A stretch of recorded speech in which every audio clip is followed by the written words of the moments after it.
Salam Triteos, salam satu keluarga Allah. Pada sore hari ini saya akan membuat konten dengan judul teks-teks terjemahan yang bersifat super Nisea.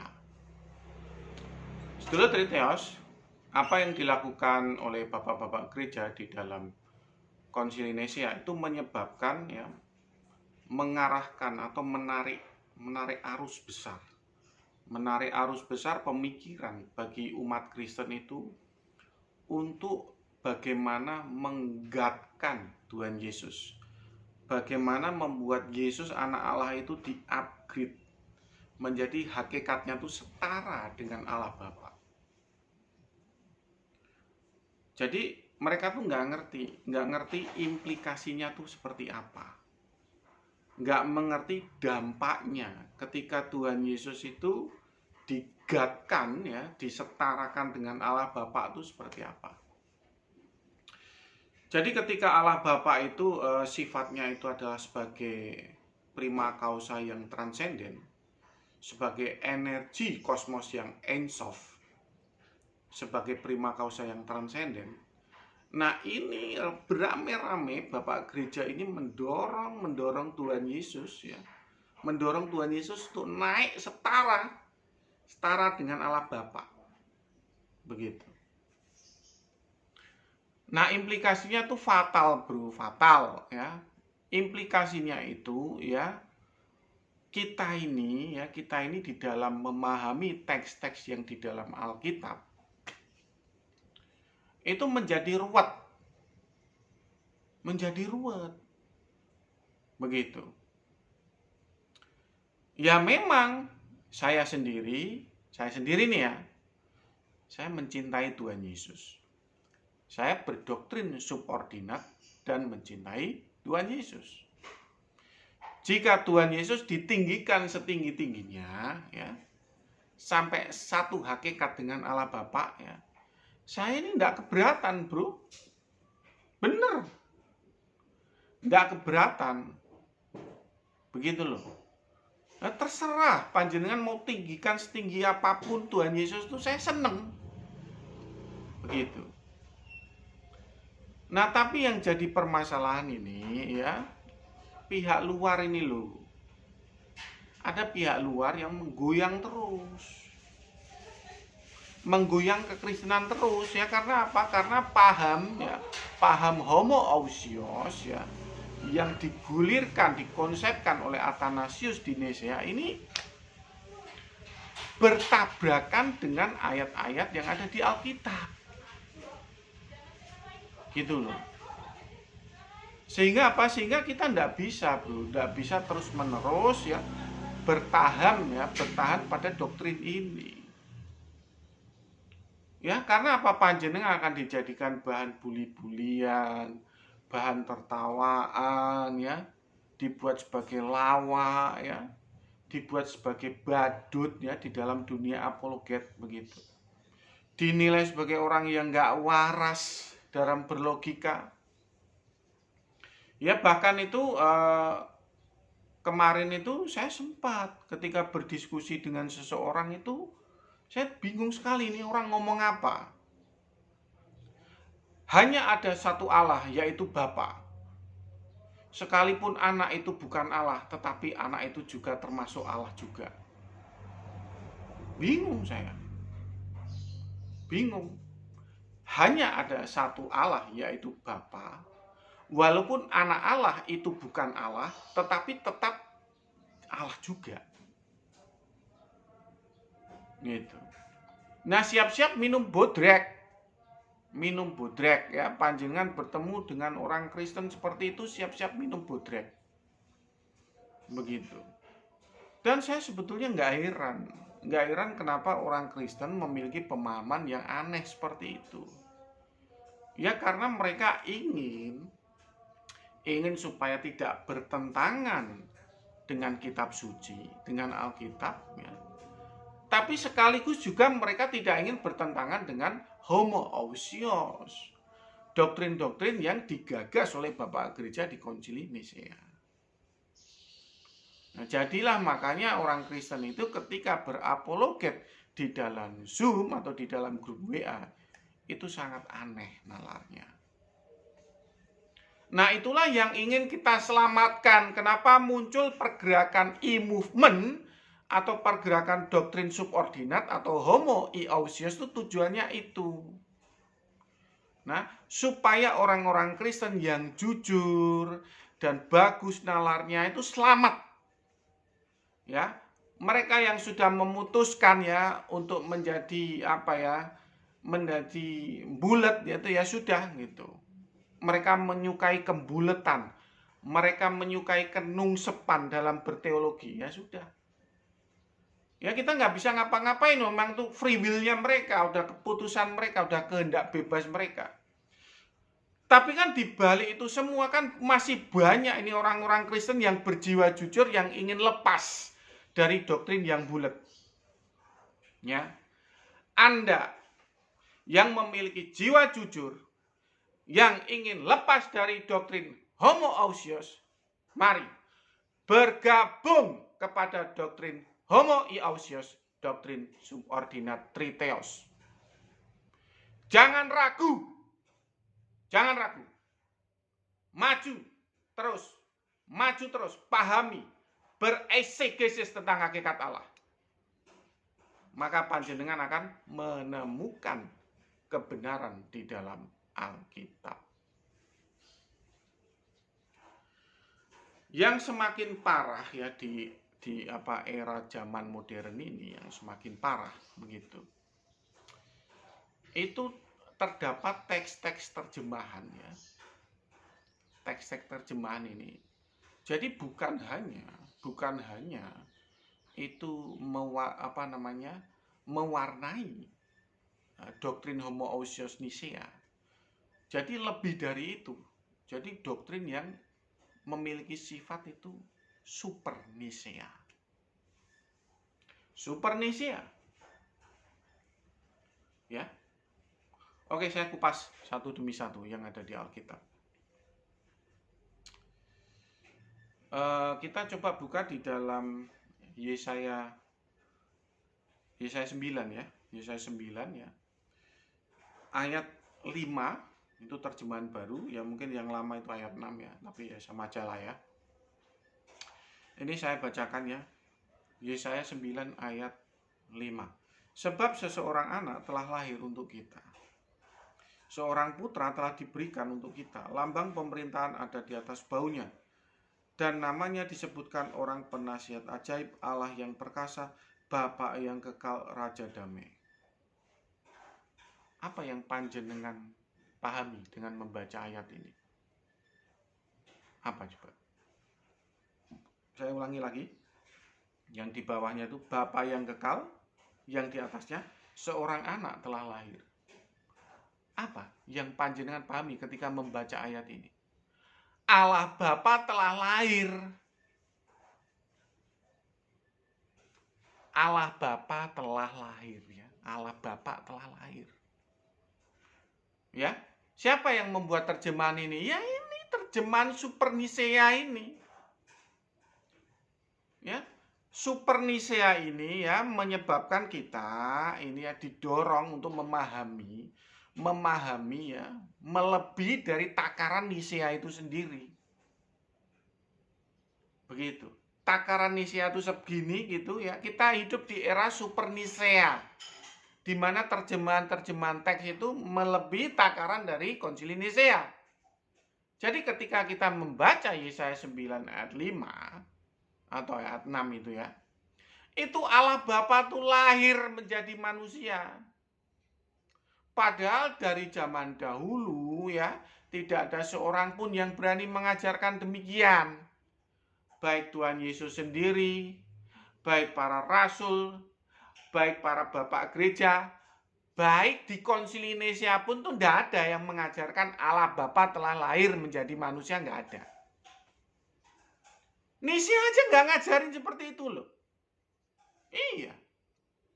Yang lahir menjadi manusia itu anak Allah. Begitu. Tapi di dalam teks terjemahan 9 ayat 5 itu, Yesaya 9 ayat 5 itu apa? Kalau kita baca ya, orang awam yang tidak mengerti tatanan teologi apa yang mereka terjemahkan. Allah Bapa lahir menjadi manusia. Selamat datang bro di era Super Nicea. Yes, kita lahir di era Super Nicea. Era Super Nicea telah berkibar. Ya, jadi begini ya. Ini paham subordinat. Ini paham Nicea. Masih kurang ya. Padahal Tuhan Yesus ini disehakikatkan dengan Allah Bapa, masih kurang. Di-upgrade lagi, ngik gitu, Super Nicea. Iya. Nicea itu nggak ada mengajarkan Allah Bapa lahir menjadi manusia, itu nggak ada. Begitu. Nggak ada. Tapi coba panjenengan baca di dalam terjemahan Yesaya 9 ayat 5 itu. Ya mungkin mereka nggak langsung bilang, oh nggak kok. Terjemahan itu artinya nggak seperti itu. Lah kalau terjemahannya nggak seperti itu, kenapa panjenengan terjemahkan yang tujuannya seperti itu? Itu namanya manipulatif. Manipulatif itu. Nggak boleh. Orang Kristen tuh nggak boleh ya sifatnya manipulatif begitu. Coba panjenengan baca nih ya, yang di ayat awal coba lihat. Sebab seorang anak telah lahir. Seorang anak telah lahir. Lalu yang di bawahnya ya, namanya disebut Bapa yang kekal. Bapa yang kekal itu siapa? Ya Allah Bapa. Memang tujuannya panjenengan ini menerjemahkan ini adalah Allah Bapa itu telah lahir. Panjenengan jangan bohong. Ya, jangan bohong ya. Ini tulisan terjemahnya memang maksudnya seperti itu. Ya, ini era Super Nicea. Ya, panjenengan jangan berkelit, panjenengan jangan bohong. Ya, jadi orang-orang awam yang nggak ngerti ya, tatanan teologi, nggak ngerti doktrin, begitu membaca Yesaya 9 ayat 5 atau ayat 6 itu ya, senang dia, ternyata yang telah lahir itu Allah Bapa. Yes. Kenapa yes? Mereka mencintai Tuhan Yesus. Mereka ingin Tuhan Yesus ditinggikan setinggi-tingginya gitu. Bro, tak kasih tahu ya bro, aku tuh ya seneng Tuhan Yesus ditinggikan setinggi-tingginya bro, nggak cuman kowe tok. Ya, tapi kalau di dalam meninggikan Tuhan Yesus ini menabrak tatanan teks Alkitab, akibatnya pihak luar ini loh, pihak luar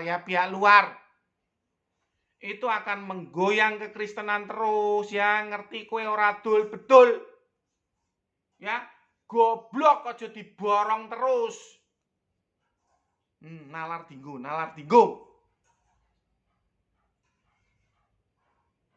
Jadi kita ini bro ya, bukannya tidak suka meninggikan Tuhan Yesus setinggi-tingginya. Bukannya tidak suka, tapi pihak luar ini akan menggoyang terus. Ya, doktrin yang tidak sesuai dengan tatanan Alkitab itu akan ambruk. Itu masalahnya. Paham? Ngaco kowe iki. Allah Bapa lahir menjadi manusia. Wah, jan. Parah. Lalu kemudian ini, kita baca lagi ya, teks yang lain selain Yesaya 9 ayat 5. Ini saya bacakan lagi. Di dalam Efesus 2 ayat 6. Ya. Efesus 2 ayat 6 saya bacakan. Yang walaupun dalam rupa Allah tidak menganggap kesetaraan dengan Allah itu sebagai milik yang harus dipertahankan. Filipi 2 ayat 6. Kesetaraan dengan Allah. Bro, tak kasih tahu ya bro, panjenengan yang baca itu ya mbok yo ya pakai kacamata. Yang setara tuh apa? Setara tuh rupanya, bukan hakikatnya. Nih ya, Allah Bapa. Allah Bapa ya itu berimanensi. Ini Allah Bapa transenden nih. Transenden berimanensi di dalam Daniel 7 ayat 9. Dia berimanensi. Lalu kemudian ini anak Allah memiliki hipostasis, realitas konkret di surga, ya, memiliki hipostasis yang kebetulan antara hipostasis anak Allah dan imanensi Allah Bapa ini setara. Rupane setara. Bukan hakikatnya. Bukan. Jo ngawur kowe. Rupanya yang setara, ya. Rupa. Ya, ini saya akan bacakan ya. Coba kita baca di dalam Daniel 7 ayat 9. Jadi jangan panjenengan tuh pelihara terus. Era Supernisea ini harus dikoreksi.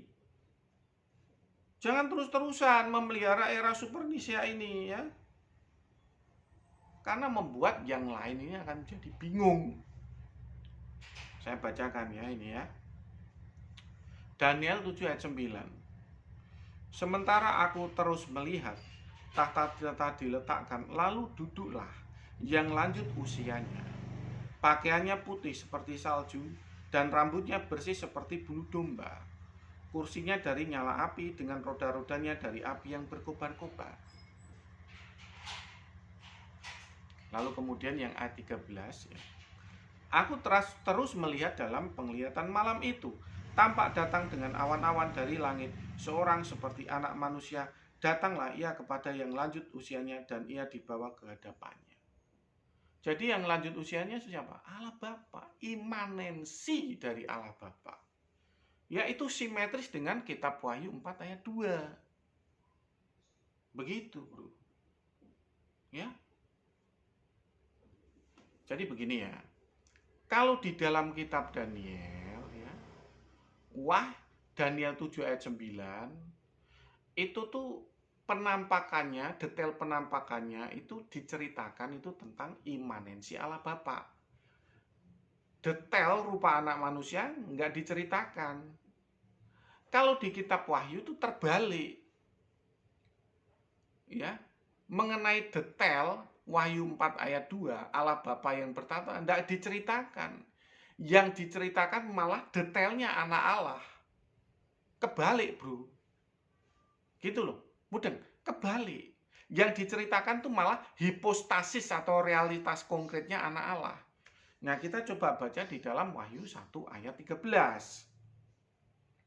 Nah, itulah detail dari hipostasisnya anak Allah. Nah, itu sama. Ya. Oke, aku bacain ya. Wahyu 1 ayat 13 sampai 14. Dan di tengah-tengah kaki Dian itu ada seorang serupa anak manusia, berpakaian jubah yang panjangnya sampai di kaki dan dadanya berlilitkan ikat pinggang dari emas, kepalanya dan rambutnya putih bagaikan bulu yang putih metah, dan matanya bagaikan nyala api. Dan kakinya mengkilap bagaikan tembaga membara di dalam perapian, suaranya bagaikan desau air bah. Jadi kebalik-balik, Bro, kebalik-balik. Kalau yang di kitab Daniel ya, itu rupa atau imanensi dari Allah Bapa.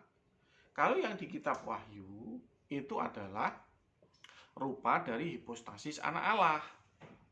Dan ini serupa. Mereka tuh serupa, Bro.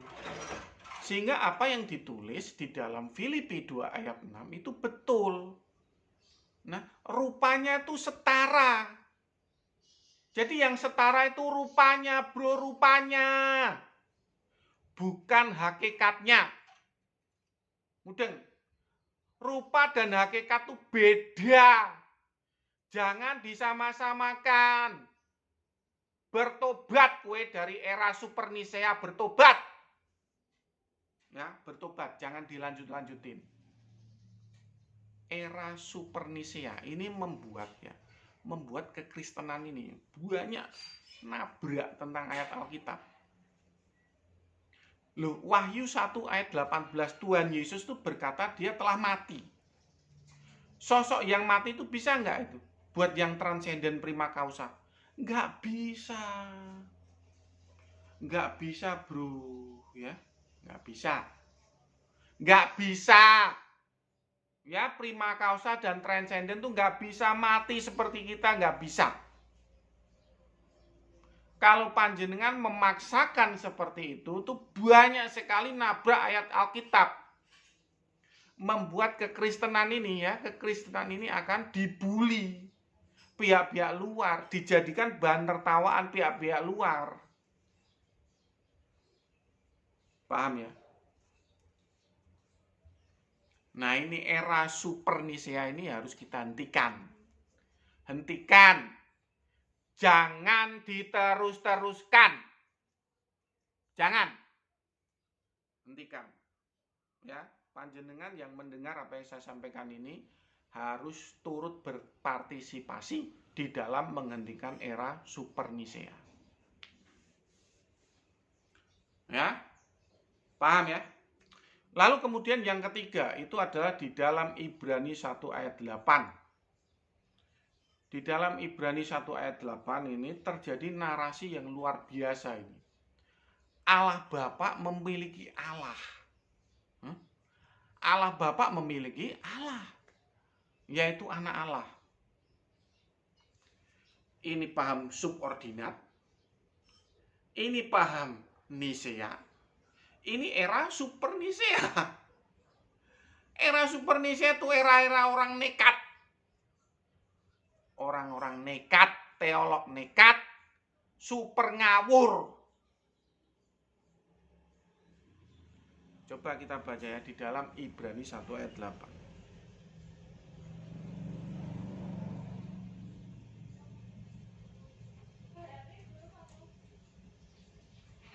Saya bacakan ya.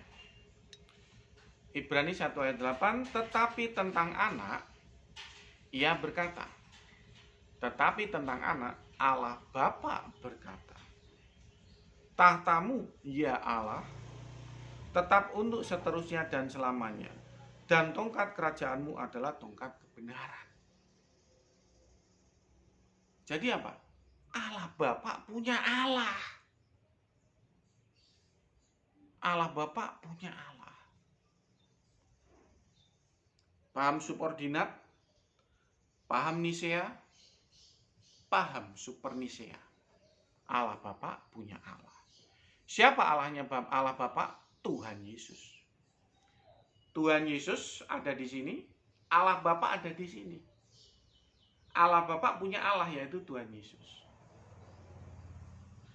Angel tenan tuturanmu, angel tenan tuturanmu, umat super Nisea diisi teolog-teolog nekat. Ngeri ya? Ngeri. Kenapa kok bisa ngeri ya? Karena mereka sudah keblinger. Keblinger ya, doktrin Nisea aja dirasa nggak cukup. Nggak cukup. Ya, untuk memuaskan hasrat mereka meninggikan Tuhan Yesus nggak cukup. Lalu bagaimana dengan mereka yang tidak setuju? Dengan mereka orang-orang teolog nekat itu dibidakan, bro. Kamu merendahkan Yesus ya. Kamu tidak menghargai Yesus. Kamu bukan Kristen. Kamu bidah. Masuk neraka. Lah coba bayangin orang-orang gila seperti ini ya, orang-orang gendeng seperti ini. Kalau jumlahnya ya 10 juta gimana coba? Gimana? Kalau jumlahnya 10 juta gimana? Ya kekristenan hancur, bro, hancur. Hancur. Makanya panjenengan ini yang memiliki beban, memiliki apa yang saya rasakan ya. Mari bergabung membentuk pergerakan sedulur Triteos. Ya, sahabat Triteos. Atau apapun namanya. Untuk apa ya kita membentuk seperti untuk membuat gerakan kesadaran ini loh. Ya, karena gimana pun juga ini yang pihak-pihak luar yang ingin menggoyang kekristenan itu ada, bro. Loh, kamu itu ya, kita ini kalau udah masuk surga ya, kamu mau meninggikan Yesus ya, di atas Allah Bapa, terserah. Ya, era Super Nisea kamu bawa ke surga, terserah. Gua gak peduli. Gak peduli. Kenapa di surga gak mungkin ada yang menggoyang kerajaan Allah. Gak mungkin ada yang menggoyang tatanan kerajaan surga. Jadi apa? Gak apa-apa kamu buat doktrin-doktrin begitu. Bodoh amat. Tapi ketika di bumi, bro, di mana ya banyak orang-orang yang tidak menyukai kekristenan dan mereka menggoyang kekristenan ini ya supaya ambruk. Ya tolong dong, bro, jangan diem saja. Bangun. Bangun. Jangan diem saja. Ikut ke gerakan Triteos subordinat. Gabung dengan pergerakan sedulur Triteos. Ikut. Kenapa panjenengan harus ikut ya? Supaya orang Kristen ini ya tinggal di dalam tatanan teologi yang benar sesuai dengan Alkitab. Loh, ini serius yuk. Serius ya. Bahwa mereka beberapa orang memahami Allah Bapa memiliki Allah yaitu Tuhan Yesus itu pernah saya dengar ini di dalam grup-grup debat Zoom itu. Dan mereka mengaminkannya di dalam tafsir Ibrani 1 ayat 8. Benar, bro. Benar.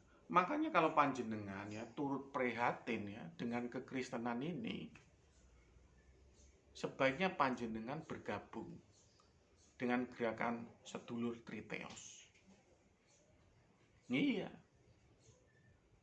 Supaya apa? Supaya kita tuh umat ya tidak dijadikan bahan buli-bulian, tidak dijadikan bahan tertawaan ya. Kenapa? Karena kita tuh memang aneh terkadang ya. Masa Allah Bapa ini memiliki Allah, coba. Allah Bapa memiliki Allah loh. Kalau ditafsir di dalam Ibrani 1 ayat 8. Dan ada loh yang mengaminkannya. Ada. Ada, bro, ada. Hah? Ada, bener-bener ada. Itu saya tuh nggak ngawur itu. Ya, panjenengan harus prihatin dengan keadaan ini. Kita telah memasuki di dalam era terjemahan Super Nisea. Paham subordinat nggak cukup, lalu dinaikkan lagi. Paham Nisea. Nisea satu hakikat dengan Allah. Anak Allah itu satu hakikat. Prima causa transenden, satu hakikat.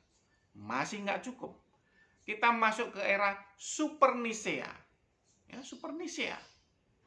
Nah, setara dengan hakikat Allah, dilanjutkan Allah Bapa lahir menjadi manusia, dilanjutkan Allah Bapa memiliki Allah yaitu Tuhan Yesus. Nah ini era Super Nisea ini.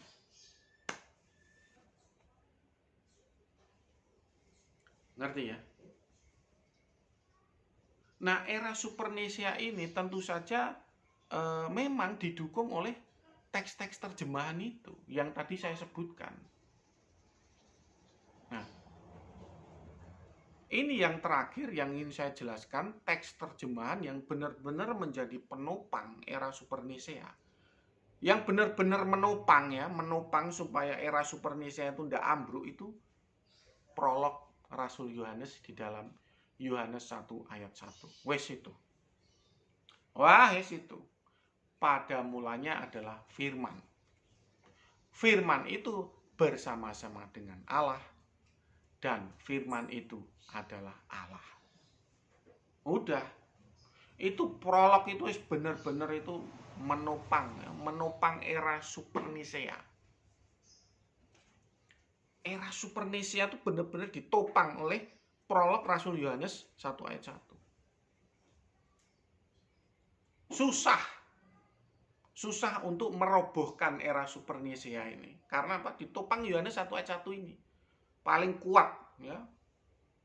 Begitu ada orang yang mencoba untuk meluruskan, memperbaiki tatanannya supaya kembali lagi kepada doktrin subordinat, langsung diganjal dengan prolog Rasul Yohanes 1 ayat 1. Loh Pak Jody, kalau memang itu tafsirnya seperti itu kan berarti Pak Jody yang salah.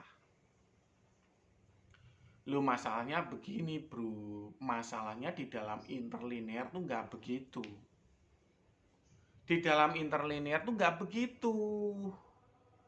Boten kados ngoten terjemahane bro, boten kados ngoten.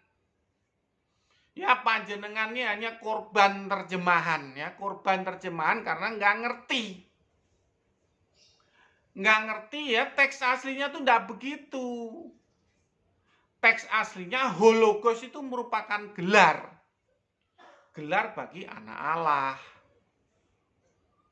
Ya, sesuai di dalam Wahyu 19 ayat 13. Ini saya sudah sering saya bilang bahwa memang hologos atau sang firman itu merupakan gelar. Ya, tapi pada nggak percaya begitu loh. Ya nggak tahu saya ini. Kenapa ya pada benar-benar demen ya hidup di era Supernisea ini. Padahal itu merusak nalar loh. Merusak nalar. Era Supernisea tuh merusak nalar. Allah Bapa itu punya Allah. Allahnya itu Tuhan Yesus. Ibrani 1 ayat 8. Dan boleh percaya atau tidak, ada yang mengaminkannya.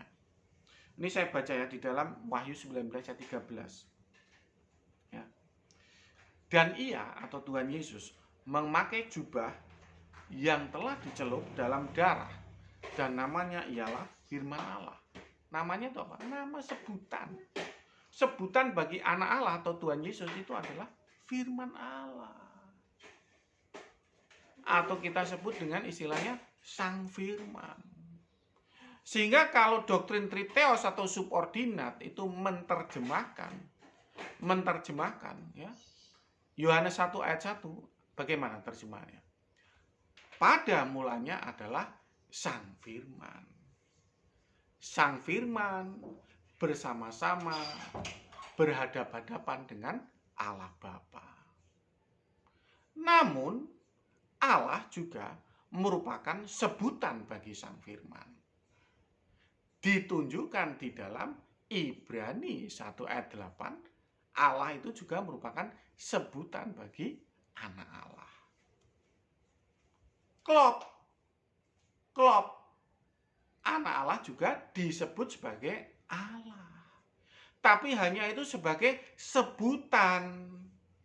Sebutannya sebagai Allah, sebutannya sebagai sang firman itu hanya sebutan atau panggilan. Bukan berarti hakikatnya seperti Allah Bapa. Sebutannya sebagai Allah boleh. Rupanya sebagai Allah boleh. Gambarannya atau hipostasisnya merupakan gambaran dari Allah boleh. Tidak ada masalah. Ya karena apa? Karena memang Allah Bapa ini prima causa dan transenden. Ya. Ini realitas bumi. Ini realitas surga. Ini area transendenitas. Areanya Allah Bapa yang transenden. Ya, Kalau beliau yang transenden ini tidak punya gambar atau proyeksi atau hipostasis, kita yang di bawah-bawah ini, yang ada di dalam area realitas bumi atau realitas surga, itu nggak mungkin bisa mengenal Allah, bro. Nggak mungkin. Begitu loh. Makanya wajar jikalau anak Allah itu juga disebut Allah, disebut sebagai Sang Firman. Tapi jangan di-upgrade atau dinaikkan satu hakikat dengan Allah sebagai prima causa yang transenden, energi kosmos yang ensof, yang prima causa dan transenden. Ojo diunggah ke dhuwur banget ngono, bro. Ojo, bro. Kenapa kok jangan dinaikkan? Itu nanti banyak menabrak tatanan di Alkitab. Panjenengan kan kejedot dengan banyak ayat. Sehingga tatanan teologinya itu goyang. Goyang, bro. Dan panjenengan ya akan tidak simetris dengan apa yang ditujukan oleh Rasul Paulus. Rasul Paulus itu memiliki konsepnya. Konsep di dalam Efesus 4 ayat 14. Saya bacakan. Kenapa Rasul Paulus menyusun tatanan teologi itu ada tujuannya. Tujuannya saya bacakan ya. Efesus 4 ayat 14. Itu ada tujuannya, bro, kita membuat tatanan teologi seperti itu ya. Saya bacakan mulai dari ayat 13 ya, saya bacakan. Sampai kita semua telah mencapai kesatuan iman dan pengetahuan yang benar tentang anak Allah. Tentang anak Allah loh, bukan Allah Bapa ya. Bukan Allah Roh Kudus. Kedewasaan penuh dan tingkat pertumbuhan yang sesuai dengan kepenuhan Kristus.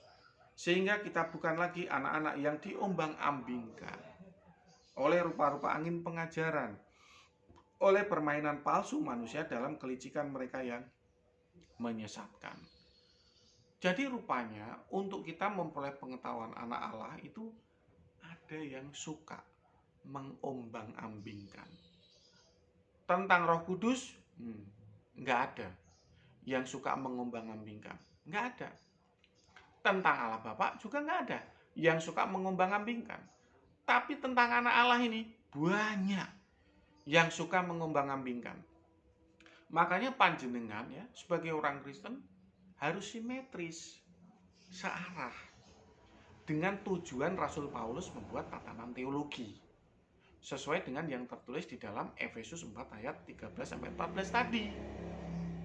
Supaya apa? Kekristenan ini, bro, tidak diombang-ambingkan oleh rupa-rupa angin pengajaran. Nah, itu tujuannya kita membuat doktrin yang benar, tatanan teologi yang benar itu seperti itu. Paham ya? Semoga apa yang saya sampaikan ini bisa membuat para sedulur Triteos ini tercerahkan. Dan semoga mau membantu pergerakan doktrin Triteos. Nah, saya akhiri apa yang saya sampaikan pada sore hari ini. Dan saya ucapkan salam Triteos, salam satu keluarga Allah. Dan silahkan bergabung. Terima kasih.